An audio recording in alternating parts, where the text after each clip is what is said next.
guys, I got to tell you, coaching yourself is hard. It sucks. I don't recommend it. It's not fun. 0 stars. Do not recommend. Don't do it. Some people can do it, right? I am discovering throughout this process that I am not one of those people. I am doing it. We're going to see how it turns out, but man, I'm not having much fun with it. I'm not having much fun coaching myself. What is the best split if I want to X? What's the right rep range that I should be training in? Will creatine help me build muscle? Yes, all of these questions are among the most common questions that I, as a coach, get asked. And today, we're going to tackle another one entirely in that category. We've talked about those before. Today, we are going to talk about the classic, should I bulk or should I cut? That and a whole lot more on the Drop Set. This is episode 253. Let's hit it.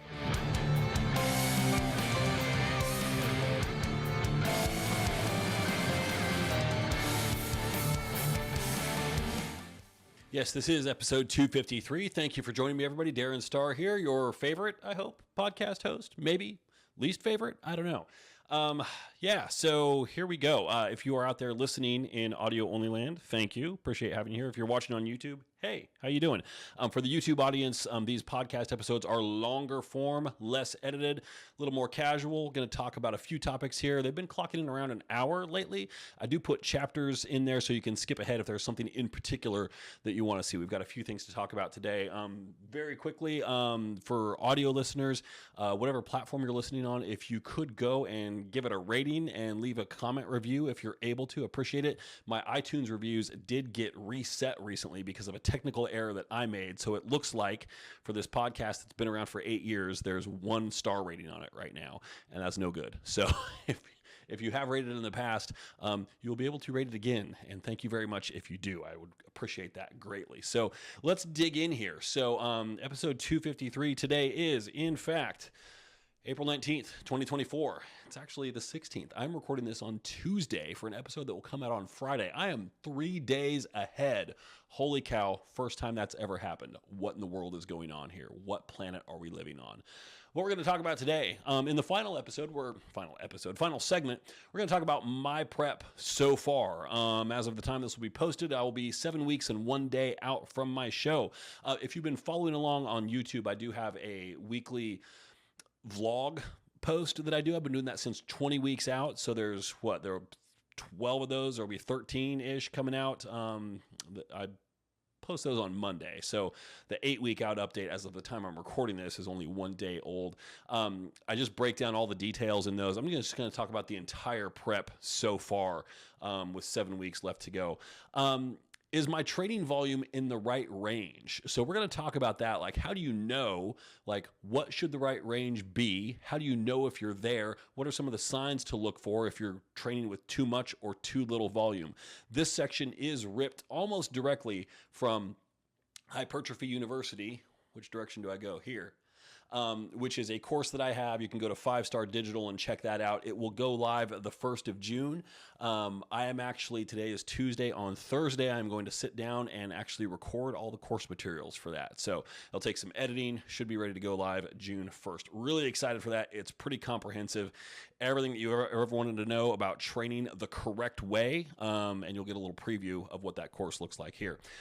And then, of course, should I cut or bulk? And how do I know? So let's dive into that and see, what the deal is here with this. So there's 2 main questions that you want to ask yourself. And that's, first of all, what do you need? And then where are you at right now? Once you know that, then you can start to make an intelligent and informed decision, but it's still kind of complicated. So what do you need? If you look at yourself right now, are you undersized? Like, you may be like, well, I'm not super lean, but man, I don't really have a lot of muscle on my frame. I would rate those on a scale of like 1 to 5. What's your greatest need? And if it's like, well, 5, I need muscle pretty badly, 5. But man, I'm also kind of soft. So, I kind of need to lose body fat. That might be like a 4 on that. Well, your need to gain muscle is higher than that. So that should be a factor. a determining factor. And then where are you at right now? What is your current your current state? So this is kind of related to that as well. Your conditioning can fluctuate quite a bit. Your level of leanness, your body fat percentage. I don't like going off of that number, but we'll just use the concept here abstractly. If you are 18% body fat versus 12% body fat, that's going to factor into your decision making a little bit differently either way. The amount of muscle that you have on your frame is something that's a little bit more constant. It still fluctuates, but it fluctuates a lot more slowly over time just because you build muscle very slowly. If you are in a position where you're losing muscle for whatever reason, that's also going to happen pretty slowly. So body fat, while you still have to be patient for that, that is a tissue source that changes a lot more rapidly. So most people, when they're faced with this decision, will default to cut, which I think is short-sighted because everybody's like, the thing that I hear the most often is, I want abs. Summer's coming up. I got to go to the beach. I got to cut. Okay, cut for what purpose? Like, I kind of bring the mindset to it of a bodybuilding coach where there's not a lot of point in cutting down if you don't have any muscle to show.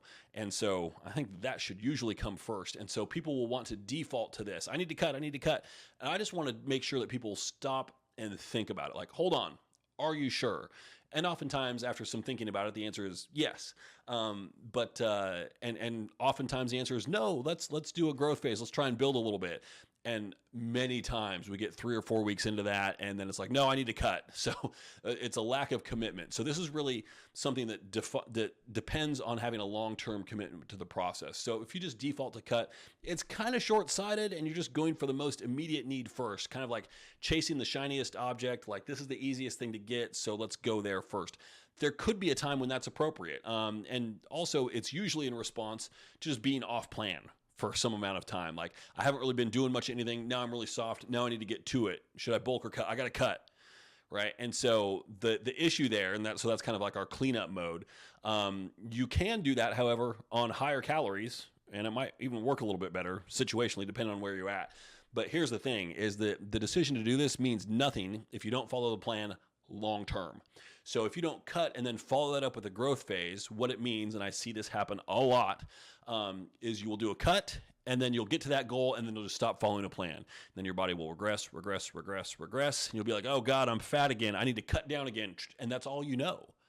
It's all you know. And that's not bodybuilding. That's yo-yo dieting, which is bullshit. So that's a great way to kind of fuck your body up in the long term. So we don't want to do that. We want to avoid that as much as we possibly can. So the whole should I bulk or should I cut question can really only be asked by someone who is committed to following a plan seriously for the long run. And by the long run, I don't mean for the rest of your life, but like for several years. For several years, commit to this. And, for people who are in a bodybuilding space, and I use that term very loosely, as you know, if you've been watching or listening to this for some time, bodybuilding for me is following some kind of a plan, a diet and a training program with the idea of changing your aesthetic. Competitive bodybuilding being a subset of that. So you can be a bodybuilder and never get up on stage or have any intention of ever getting up on stage. I firmly believe that. But if you commit to this longer term, then this conversation has a little bit more utility and value for sure. So what is the greatest need? Would you more readily describe yourself as being too fat or too small? Or do we have excess body fat or do we have a lack of muscle? It should be one factor, but probably not the only one. And also, have you really been adherent to a plan for like at least 2 months? Because if you haven't, just following a plan, regardless of what it is going to help you get results. The magic formula here is consistency. Without consistency, nothing happens. And without adherence to a plan, you're not consistent unless you're consistently inconsistent, I guess, perhaps. That could be a thing. But if you're not following a plan, like just do that. Follow any plan. Like just go into a random number generator and have it spit macros out at you. Doing that will be better than not doing anything at all, because at least then you're like, okay, I'm following this diet. It's 30 grams of protein per day, 700 grams of carbs, and 108 grams of fat. So those are very dumb, random numbers, but at least if you do that, then you can take a step back, look at the results that you got from that, and then make some intelligent choices. If you don't consistently follow a plan, even a bad one, you don't have any way of knowing how well it's working for you. So what if you're both? What if you're too small and too fat? And again, I use those terms jokingly, not seriously. Like the whole too fat thing, I say that about myself all the time, but I should probably change my vocabulary a little bit, but it's too late for that right now. Too small or too fat. So in this case, if you're both, a cut might be the appropriate answer.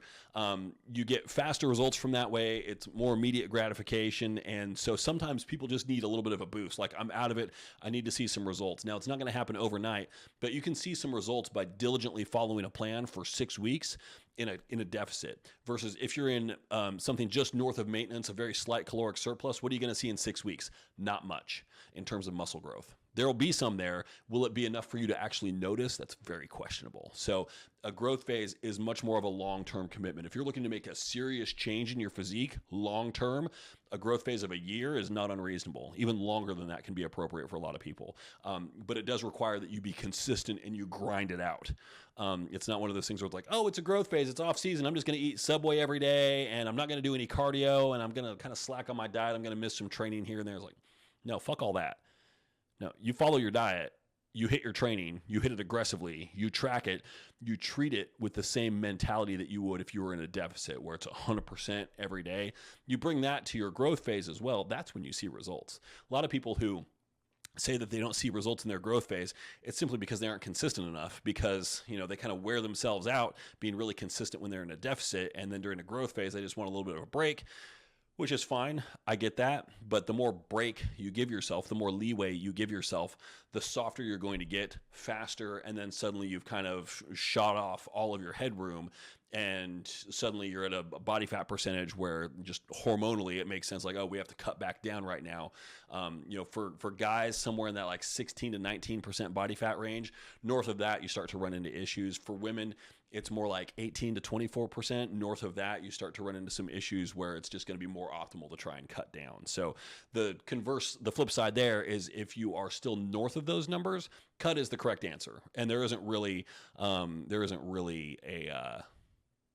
I don't think a really valid argument for saying that if you're a guy and you're 23% body fat, we need to focus on growth. Like, no, lean up, because at that point, unless you have some kind of underlying issues, metabolic issues, hormonal issues, which need to be identified and addressed. But short of that, if you just diligently follow a plan, then you're going to see results.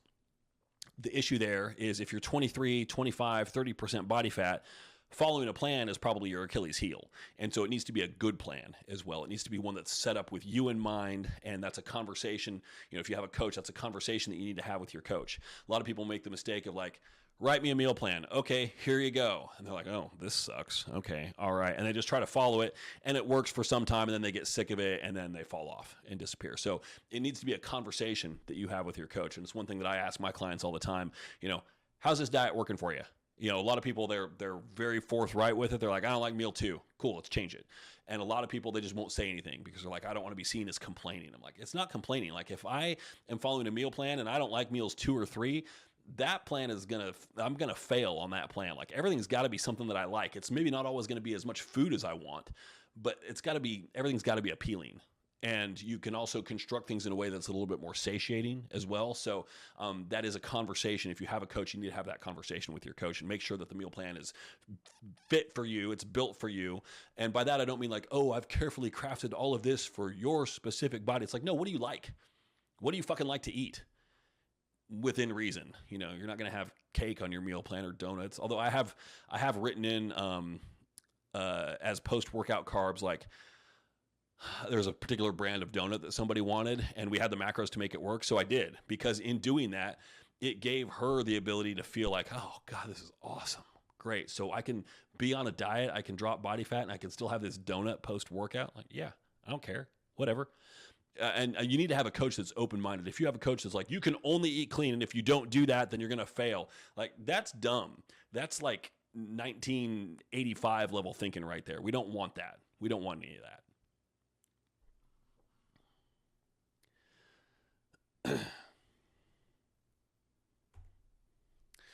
So like I said, a cut only works if your intent then is to follow it up with a clean and productive growth phase. Otherwise, this whole segment of this podcast is simply a question that you're not going to ask. Oh, should I grow or should I cut? You're not even going to ask that question. It's just going to be, I need to cut. But if you're wondering, like, which one should I do? Both of them seem valid to me. if I would say if you're north of a certain body fat percentage, like the numbers I tossed out before, then it makes sense to just at that point defaulting to a cut is probably the correct answer. But you do need to think long term, or thing long term, as my PowerPoint says here. Somebody needs to hire a editor or a proofreader. So ultimately, it's meaningless if you can't follow it in a long term. So you need to think in terms of years instead of weeks or months. If you cut for a little bit and then you slack off, then your next step is going to be to cut once again. This is the permacut person who is either off plan or in a deficit. And as I said before, that's a yo-yo dieter. So I'm either eating whatever the hell I want and gaining weight as a result of that, but it's not productive in any way, or I'm in a deficit and I'm cutting down. And the thing about that is, especially those people tend to go more extreme in their caloric deficits, which can cause some problems. And also, like, every time you do that, you're going to look exactly the same. And if that's your thing, great. If that's your thing, you're also probably not watching or listening to this podcast. So it's about progress over time. And so without a productive growth phase thrown in periodically, whenever you cut down, you're always going to look the same, which is not fun. It's not fun. You want to see different stuff as you progress through that. So to put it mildly, it's not productive. Although to try and put a description on how common it is, exceedingly. I would go so far as to say, as a coach, probably about 70% of the client contact requests that I get would fall into some category like this. And so what I'm always trying to do is get people to reprogram their brains a little bit, think differently about stuff, and just be open to the idea that, hey, cutting is great. We're not going to be doing this all the time. And my goal for you, if we are going into a deficit, is to hit it hard, be super consistent, super aggressive just with how dialed in on the cut that you are, so that we can be done with it in a relatively short amount of time and move on to the next phase, which would be a maintenance or growth phase. So you need to buy in. Like, the mental buy-in here is really, really key. This matters more when the whole conversation is just so much more relevant when you've invested, like, okay, this is going to be a several year long process for me, because bodybuilding is not something that you can do part-time for a few months here and there out of the year, because that's just dieting. That's like, I'm gonna cut down for the summer or whatever. It's not bodybuilding. We're having a bodybuilding conversation here. So this does require mental buy-in. You have to enjoy both phases. Certainly some more than others, like but you can kind of take a little bit of satisfaction from both phases if you know where to look. So like during a growth phase, hey, I get more food, I have a little bit more balance. You don't want to go off the rails, but you can enjoy a meal out more easily without necessarily tracking every little thing. And you can take a vacation, take a break for a week or whatever. It's all right. I mean, you want to be careful with how much off time you have, but it's workable during that phase, and you're performing really well in the gym. You should feel super strong as well, which is great. During a cut, the progress is faster, which in and of itself can be energizing to a degree, which is kind of funny, because I'm noticing here this right now, as it sounds like I'm on cocaine, but yet I am about 7.5 weeks out from my show. Today is a low carb day. I'm kind of exhausted. I'm a little hyped up on caffeine at the moment, not cocaine. At least I don't think so. And the whole process, though, just because you are seeing results faster, even though you're in an energy deficit, there's a little bit of energy that just gets invested or injected into the process, just because of what you're seeing happen on a daily basis. So, less food, and also to some extent for a little bit coming out of a growth phase. If it's a successful growth phase, you're going to be eating so much, you're going to feel like you're just getting stuffed up for the slaughter. So at that point, the early stages of a cut can feel nice, because you're like, oh, I'm eating something more like closer to what a normal human would eat instead of two people. So that can be kind of nice. So that is, in a nutshell, like how I would approach the decision-making process for bulk or cut. But again, none of this matters if you don't have the mental buy-in to where you're going to commit to this for several years. And we want to make sure that we're in a bodybuilding space, not in I need a diet for the summer space, because if you're in that space, this isn't a conversation that you have. But also I would say, if you are in that space, consider moving here just because this is super productive. It's much more productive long term. You actually see improvements in your physique instead of just revealing the same thing that you've seen before, which it takes a lot of work, but man, it's really rewarding at the same time. So don't discount it. Quick time out here, and thanks again for watching. So podcasting is fun for me, but coaching is how I actually make a living.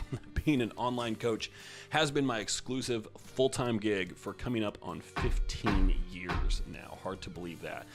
If you're looking for a coach, either for competition prep or just to get in the best shape of your life, you can check out 5starphysique.com and click on coaching for details on the programs that I offer. Quick version here. I get a ton of information up front to create a starting plan, and then we check in weekly to adjust that as we go based on your specific goal and the timeline involved. There's loads of detail up on the website, so I'll keep this short. Just check out 5starphysique.com for details. The link is in the description below. I do take on a limited number of clients and want to have a little bit of back and forth before starting up just to make sure that we're a good fit. So check out the website, read up, and hit the contact button to reach out to me directly. Okay, back to it. And welcome back. How are you doing? So segment 2 here, this comes directly from Hypertrophy University. Once again, if you go to 5stardigital.com, you can see that course there. You can actually go and pre-order it right now, scheduled for a June 1st release. As it stands right now, there are 18 or 19 video chapters in this course. It does include a training split, or rather a voucher for a training split or training program from my website as well. There's a lot in here, so you can read all about it there. I won't bore you with all the details. There's a ton of info on the website about that. If you go over there and then scroll down, click on Hypertrophy University, you can read all about it. So we're going to talk about volume here. This is one of the excerpts. One of the chapters is actually talking about rest, recovery, and volume. So we're going to take just the volume portion of that and go over that here. So how do you determine what the right training volume is for you? So first of all, volume in my programming, and what I would say good programming, it's a mostly controlled variable that does have a little bit of variability to it, or it can. I think you need to have a little bit of flexibility in how you approach volume, just because some people will need more, some people will need less. And so Hypertrophy University also has a chapter on auto-regulation, which is kind of learning the process of how to adjust that volume up or down based on certain feedback that you get during your training. So most experienced lifters lean towards overtraining. They just do too much volume. I see this all the time. I've actually started working with a few people lately who are going towards the other end of the spectrum and just kind of undertraining. Like the intensity isn't really there. The frequency is a little bit lower, which is kind of refreshing, honestly. But clearly we've got to find the right spot. And I wouldn't say like, oh, I train 3 days a week. Well, that's not enough. Well, maybe it is. It depends on the person, and it depends on their recovery. So it is a very individual thing. So when you're trying to write a training program that can be used by the masses, there has to be some flexibility in this, because for some people, if they get a program with 20 working sets in it per body part, that might not feel like enough. And for other people, it might feel like way too much, maybe like twice what they need. So you've got to listen for the signs and know how to change that volume. And that's what the auto-regulation chapter talks about. So per muscle group though, if you have 8 hard sets per workout, that's your minimum effective volume. I do that as well. The parenthetical note there is when I do this. So I'm doing that right now for chest, shoulders, and arms. So just because they are lower priority areas for me, they're not weaknesses, as you can tell in this super flattering shirt. They're there. Trust me. It doesn't really look like it, but they're there. So back and legs are the areas of greater priority, which means I want to put a little bit more volume towards those.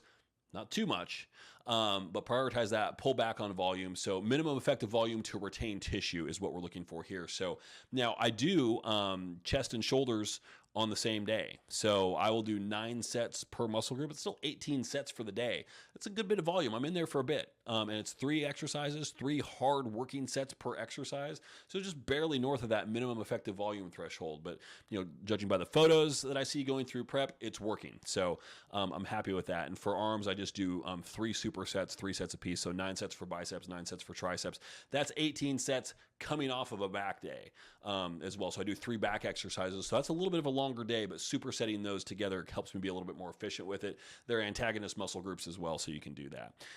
So that's your minimum effective volume. Now, 20 hard sets is probably going to be about your max recoverable volume.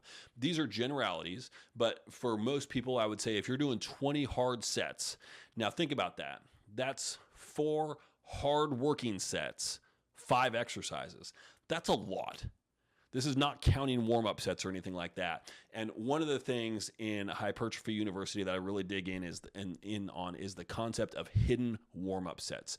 Sets that you're counting as working sets that are really just your warm-up sets. But you're just looking at the progression of weight from set to set. It's like, well, we did 5 sets here. 3 of those were clearly warm-up sets, but we counted those as working sets. That's a huge problem. And so that's why a lot of people tend to do too much volume is they're just, they're like, I need 30 sets to feel like I really got a good workout in. No, you don't. You need probably closer to 20, but they should be way harder than they currently are. So you'll see this a lot of times with people on the leg press where they'll do like 3 plates per side, 4, 5, 6 plates per side. Cool. And that 6 plates per side, that's your max. So are you really counting 3 plates per side as a working set? Give me a break. Not even close.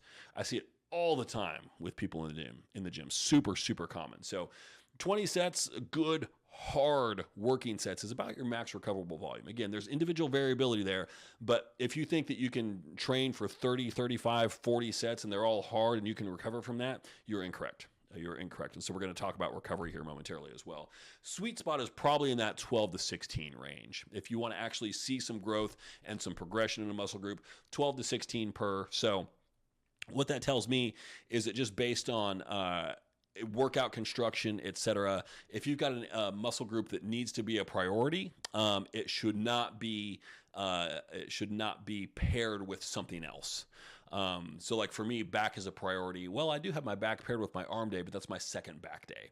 And so it's a little bit less volume for back. I do open the workout with that, and then I finish it just with some quick arms. I have a whole other separate back day as well. So I'm kind of pushing the boundary on what's on that max recoverable volume a little bit. I think I'm about 22 to 24 hard sets on that, but it's split over 2 days. It's still like the idea is per week on this. So I'm a little bit north of that. But again, it's an individual thing. And so if I hit that second back day, take a couple days, come back to the first one. If I'm not performing well, okay, probably overdoing it. Probably need to scale back a little bit. So that 12 to 16 hard working set per week range is probably a good spot to be. How it's calculated can be weird. So for example, you're doing pull-ups. Okay, cool. Well, so pull-ups are a back exercise, but your triceps engage in a pull-up. Your biceps engage in a pull-up. Does that count? I don't know. And so what you might want to do is say like, well, okay, I do have these 2 back exercises and I do get, regardless of how much I try and tweak my form, I do still get some good bicep engagement on those, even though I'm not really looking for it. So maybe I'll count those as like a half a set per biceps. And so if you got 3 sets of 2 exercises, you count as, so, okay, that's 3 sets for biceps from those 2 back exercises. So that can pull away from the other bicep volume that we might need for the week. It can get a little complicated. You can also just keep it simple. The main thing that I would recommend doing is to be diligent and consistent about how you calculate this stuff. So then you're following the same rule set all the time. So then if you make adjustments to your volume, it's still within the framework of that rule set that you've established. So this one is worth its own slide here. More volume is not better. It's just more volume. It can be the right answer or a very, very wrong one. This is the default thing that most people in my experience go to if they're like not seeing the kind of results that they want, but they're just like, I'm not seeing the results that I want. Clearly, I need to do more. Like, hold on. There's other factors to consider first. We need to consider your recoverability. How well are you performing? How well are you executing these movements? This is always the first place that I go. If we're doing a certain workout and you're like, I'm not feeling it, I got more in the tank. It's like, well, my goal would be like, okay, let's cut your volume for the day in half and improve your execution to the point where now you can feel it. If you're not executing a movement well, throwing more volume into the mix is completely the wrong answer. Absolutely the wrong answer. You need to fix that execution because piling crap on top of crap just gets you crap results. You fix your problems with how you're performing the exercise, then you probably find that you don't need more volume, or over time you might find that, hey, 1 extra working set might be good. But I work with people all the time where it's like, 16 sets, cool, and that's not enough. Let's do 24. It's like, not going to add 8 working sets. That's insane. Like that just tells me you're not working hard enough. If you think you need a 50% increase in volume, it means you don't understand training intensity. And that's what we need to work on. That's got to be the priority. So the downsides of low volume training. So you can go low, you can go high. So if you're trying to train like 6 to 8 working sets per muscle group, something like that per week, what are the downsides to that? Well, if you do it successfully, it's extremely difficult. So because you're pairing multiple muscle groups together, just because if you do 6 working sets per muscle group, okay, great, you're in the gym 15 minutes, sure, okay, or you can do 2 or 3. But it's just all of those sets have to be brutally difficult. So the less volume you do, the higher the intensity that volume needs to be in order for it to be useful. Fewer sets just means that every set is way more important, and every rep becomes way more important as well. Those hidden warm-up sets that I talked about before, if you have 1 or 2 of those hidden inside a lower volume workout program, you're not even close to enough volume. So I would say low volume training is more of an advanced protocol or a very beginner protocol. So for somebody who's brand new to lifting, you don't need a lot of volume. You really don't. Just a little bit, you're going to feel it the next day. You've all been in that position where, if you're injured or whatever, or if you remember when you just started out your first day in the gym and you go in there and you're like, all right, cool, I guess I messed around and did some stuff. Then the next day you can't walk or lift your arms over your head. You're like, holy shit, what the fuck did I do? Right. So low volume is good as a beginner, or it can be extremely effective if you're really advanced also. In between there, not so much. I don't see a lot of value for it for like the intermediate lifter. Moderate volume is my typical preferred approach for that reason. High volume training I kind of struggle with, and just mentally, like the workouts start to feel like a slog. I've got a lot of shit to do. Lifting for an hour and 45 minutes just does not fit into my schedule. And I think it doesn't fit the size of my motor as well, like my personal engine. I just don't have that big of a motor to train with a high intensity level for that long. Most people don't either. I think most people who find themselves in the gym for that long and feel that like they train with a good intensity probably spend a lot of time talking, or they've just gotten used to shit performance, and that starts to feel like normal performance for them when if they just scale back that volume, down regulate everything a bit, they're going to be like, oh, this is what it's supposed to feel like. Okay. All right. That's good.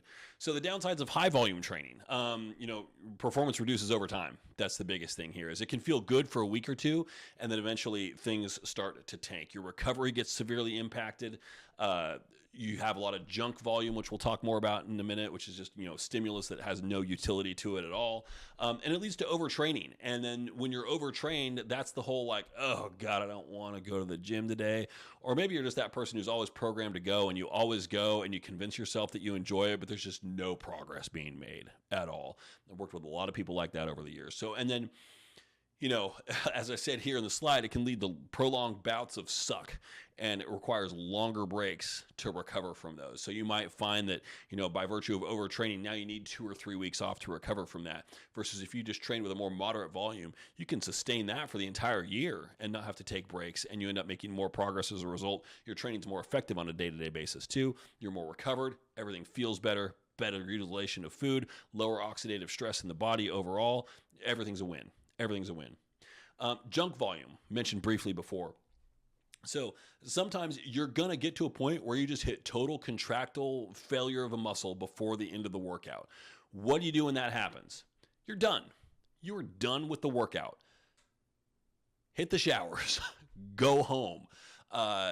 Don't finish it at that point, because you've reached contractile failure. If you just try and slog your way through the end of it just for the sake of getting to the end of the sheet of paper and being able to put a number in everything, it's worthless. Like, you're more likely to injure yourself. You're more likely to just create fatigue that brings no value. So you're already exhausted. You're just going to exhaust yourself more, and you're going to put yourself in a position where you need 14 hours of sleep to recover from this. You're only going to give yourself 7. You just dig yourself deeper and deeper into that hole. No fun. No fun. Been there before. Don't do it. Low quality sets, they drive more fatigue without really providing enough stimulus to make them valuable at all. So it can also just be due to a lack of mental focus. Like, you can go into the gym and do everything and be fresh, but you're just like out of it. It's just not your day. You're distracted by stuff. You're stressed. That whole workout can be junk volume. And so just think about that. Think about that, and try to identify situations where you're putting yourself in a position like that, and snap yourself out of it beforehand. Take the day off, fix whatever it is that's bothering you. But we want to say no to junk volume. How do you know if you're appropriately recovered? We've mentioned that a few times here, and it's always this ambiguous thing here. So people always say like, oh, check your recovery, make sure you're recovered, listen to your body. Well, what the fuck does that mean? Like, I've never really found anybody that will answer that. Like, what does it mean to be appropriately recovered? So if it's lacking, your volume is probably too high. So we're going to look at these in the next slide. Like, what are the things that we're watching for? So if you don't feel like you're appropriately recovered, your volume is probably too high. So if your recovery feels great, your volume is probably in a good space, or might even be a little bit too low. If you're not making progress, it's probably too low. And again, the other factor here that's divorced from volume would be your training intensity. So if your volume is appropriate, awesome, but your training intensity sucks, well, you're not going to make progress doing that either, unless you're brand new. So all of this assumes that your training intensity is high and that it's not an issue. That is a big assumption, however. So this is where it's helpful to have a coach who will review some video from you in the gym and make sure that you're doing things correctly, and also that you don't have an RIR of 6 on every set. Like, you're leaving 6 reps in the tank. You feel like you're training hard, but you're not. Like, your brain is kind of assing out of the set early, and it's causing you to put down the weight when you've still got several good reps left in the tank. We want to avoid that for sure. So how do you know? So here's the list. So if you are fully recovered, if you have high performance on a regular basis, you are consistently hitting your marks when it comes to progressive overload, you are consistently motivated to train at a high level. Can't wait to get to the gym. Really looking forward to training each day. You have a positive mindset. A little bit of chicken and the egg here, but when you are under recovered, your mental state tends to tank as well as your physical state. So it leads to a little bit more of a negative outlook overall. So you can be positive and still maybe not be fully recovered, but that's one of the things that I would look for here. You have a normal level of fatigue, which is difficult for some people to really define properly, but you'll know if you do this for long enough. Like, if you go through a prep phase or a cut and then you go through a growth phase, you've experienced fatigue at all ranges across the spectrum there, you'll kind of know what's normal or what's to be expected for a phase that you're in.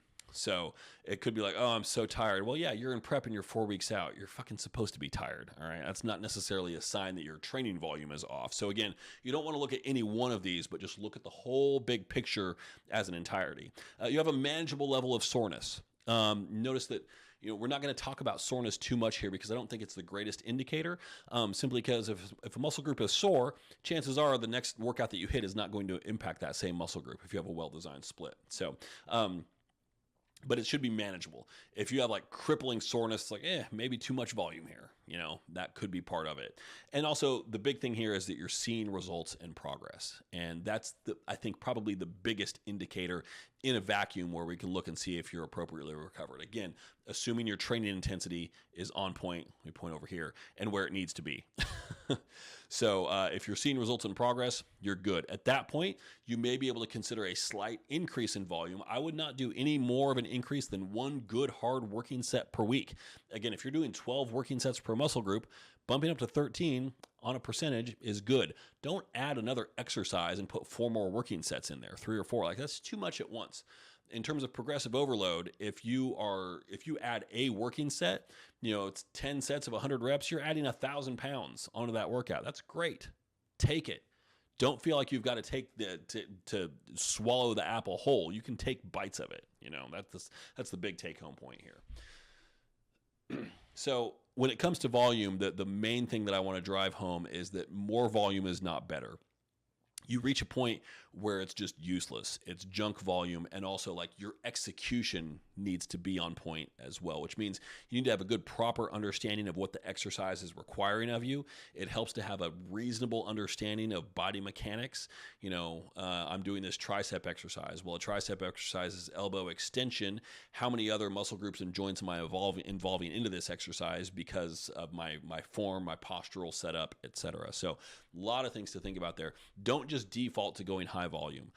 What you want is to see progress with the smallest amount of volume you possibly can, because that gives you more room to progress and grow over time.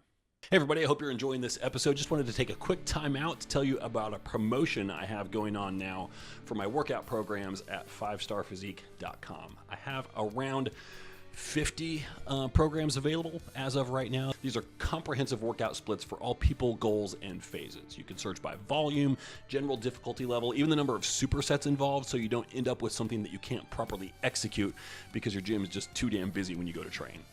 All of these programs do include full video demonstration playlists for each day, narrated by yours truly, so you know exactly what to focus on and what to watch out for on every move. These are ideal for all skill levels. You can use the promo code DROPSET, one word, at checkout to save $10 on your first program. Link is in the description below, or check out 5starphysique.com and click on workout programs.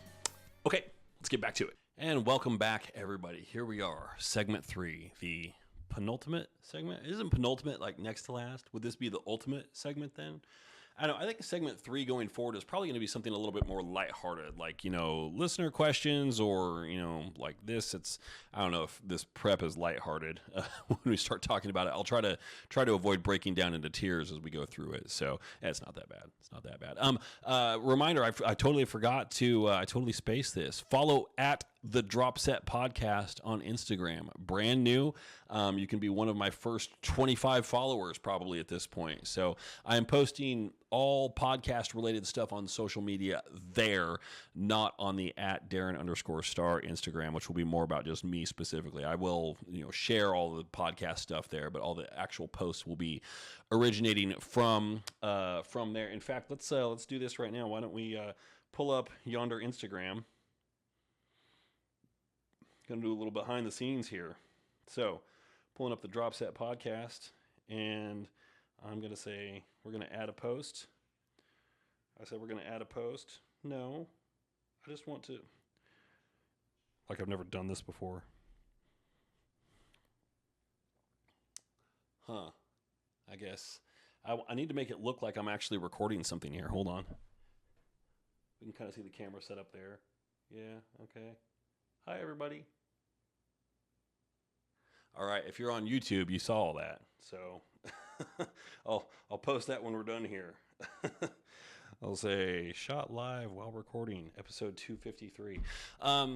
So at the Drops, all that fun behind the scenes stuff. Great stuff. So how is prep going? Well, I started prep at 22 weeks out. I started my vlog series at 20 weeks out on YouTube, and I'll put a card somewhere in one of these corners here linking to that, so that you can, if you're interested, you can check that out. And if you are listening to this, you can always go to youtube.com/@5starphysique, and that will pull up my channel, and the vlog playlist will be prominently displayed somewhere on there.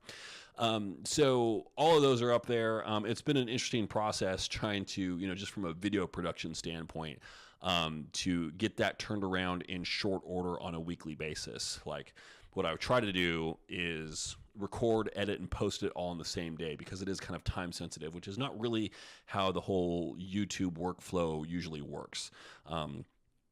Typically, you want to record a whole bunch of things on one day, take your time editing those, and then post them on some kind of a schedule. So the vlog is a little bit different. And it's also just been insightful. It forces me to stop and think about the whole process and each aspect of it. So the vlogs are broken down into like how I'm feeling, how I'm looking, and I show my progress video every week in there. What are the numbers showing? So that the daily tracker that I keep updated every day, I put that on screen and kind of do a numerical breakdown, so you can see like how I'm analyzing the numbers, what kind of things are important, what kind of things I'm trying to look past and beyond, how the numbers might be deceptive a little bit. And talk about changes that are implemented leading into that week, things that I'm looking ahead to for the following week. And it's a good chance for me to just kind of sit and reflect and be like, okay, yeah, there were some wins this week, or this week wasn't as good as I thought it was. So I don't have the numbers in front of me right now, but I started this prep at 22 weeks out at like 246 something and change on the scale, and as of this morning, it's down to like 218. So I'm approaching the 30-pound down mark in 14 weeks, which is fine. I've still got to get to 209 to be at the cap, and realistically, I know I need to be a good bit under that cap in order to have a competitive level of leanness. So that's my current anxiety level. I just posted the 8-week out update yesterday, as of the time I'm recording this on Monday the 15th, tax day. The 9-week out update prior to that, it was ugly. There was some drama in there. Like, it was not in a good headspace, and that's kind of where everything came to a head. And I was considering at that point, like, maybe I just pull the plug on this whole prep. And I think the point there is that regardless of who you are, like, you always think about that stuff. Because a lot of people are like, you're a coach, I didn't think you'd ever consider doing that. I'm like, no, because I'm a coach, I think about doing that. Because getting up on stage, like, that's my reputation that I'm putting up there. And if I'm not ready, I'm not going to go up there. And I still will say that if come 2 or 3 weeks out, I don't think I'm going to be ready, I will not do the show. Like, that is, that is a threat. If it's the weakest threat you could possibly imagine, but I mean, legit, I will not do it if I don't feel like I'm ready. So I'm not going to do it just for the sake of doing it. Like, I need to look significantly better than when I was on stage in 2021 for the last time. So if that's not going to happen, the show will not happen. So then I'll take a step back, reassess, and see what's up from there. It's been a bit of a journey. It hasn't really been a difficult prep so far. I've been taking kind of the higher caloric intake, higher cardio output combination, like eating a little bit more, doing more cardio so that I can keep my calories higher, because I find that with calories higher, and the cardio is fairly low intensity also, I just feel like it's more sustainable for me. And so I've gotten through 14 weeks with, really like 2 off-plan meals. One of them was on my birthday early in March, which was really a macro-appropriate meal. I think I was probably actually a little under on my calories for that meal. Steak and potato with a salad, nothing fancy. And then a couple of weeks ago on a Friday, which was already a high-carb day, I did a meal out and had about an extra 1,000 calories at that meal versus what would have been programmed, just because I felt like I am tanking. I kind of need this a little bit. And it was nice. And for the 14 weeks so far, that's been it. And as I recount in the vlog, there have been 2 Fritos during that time as well. 1 Frito on 2 separate occasions, because my wife left the bag out and it just looked too good. So I did have 2 Fritos as well. But the diet feels fairly sustainable. The cardio, it's a lot. Like, I'm doing 90 minutes a day, and I've been doing 90 minutes a day for some time now. But it's a 30-minute walk, it's a 30-minute post-workout elliptical session, and then another 30-minute walk. So Taz is the big beneficiary of those walks, and boy needs his walks. So now that's been the routine now that the weather is a little bit nicer. I was getting on my bike first thing in the morning for 30 minutes just because it was a little too chilly outside, or if it's raining. But the weather's been, it's been 60 something in the morning at 4:45 in the morning, so it's a good temperature to go out and walk.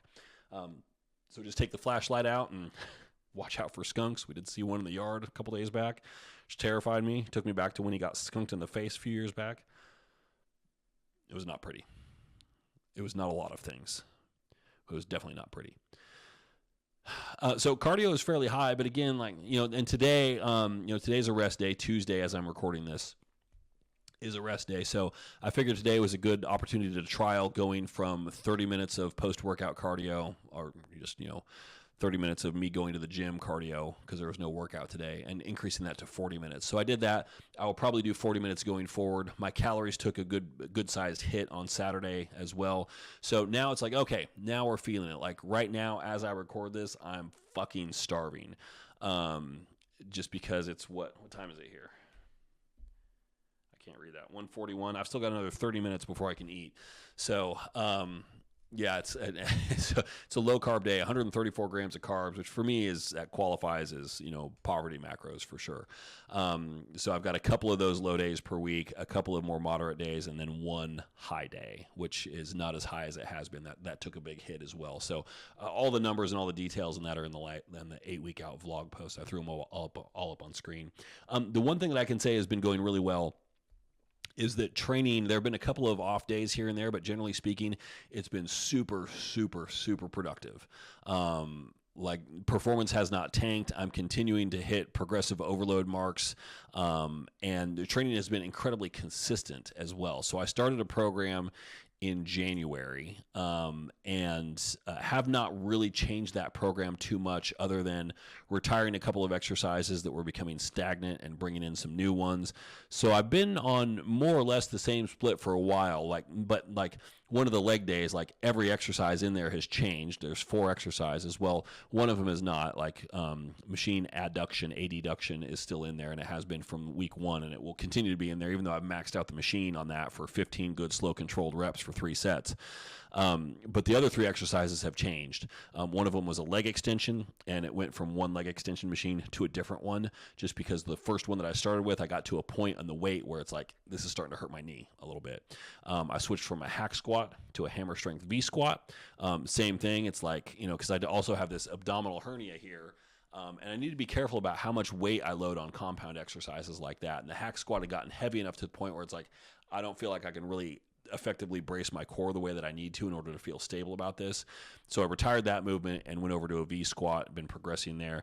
And then the other move there is a single leg press. And we just switched machines on that just for a little bit of variability. Honestly, we just did that because one week the machine that we typically use has been taken and went to another one instead. And it felt great. So I just stayed there. So it's still the same workout, more or less. Just a couple of variables change, and those changes happened over the course of 6 weeks also. So it's not like everything just is, different one week. I did change up the training split a little bit, went from chest, shoulders, and arms all on different days to putting chest and shoulders together and putting arms on a second back day. So I went from 6 training days down to 5.